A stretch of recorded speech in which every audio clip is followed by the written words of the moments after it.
book Miss Jane Pittman by Ernest J. James. This book is about slavery, which you might find boring, but it's also about how an inspiring young girl can survive.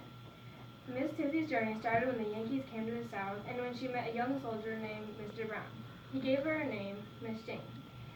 The soldier was from Ohio and he told her to find him one day. Of course, Miss Jane was a stubborn young kid.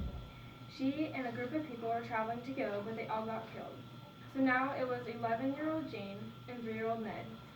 His mother had died and Jane never knew her parents.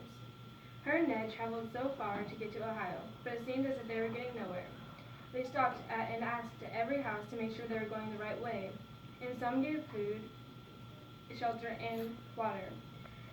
But some just gave water. One day they came up to a house. The young man took them in for the night, and his wife was not so happy. And then the next day, he took them to a new plantation in Arkansas. The next day, Ned and Miss Jane stayed there for 12 years, being paid. Ned moved away to Kansas when he was 18 to become a teacher. He became a teacher, served in the army, and then went back to teaching. He began a family with a beautiful wife and had 2 girls. During all this, Jane found a man that had 2 daughters. They got married and moved to Texas. His name was Joe Pittman, and he was a horse breaker.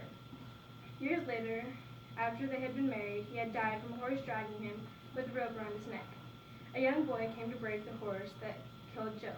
That young boy ended up marrying one of Joe's daughters. They moved away and took the other daughter with them. One day, Ned came to where Jane was living. He was a priest and a teacher there.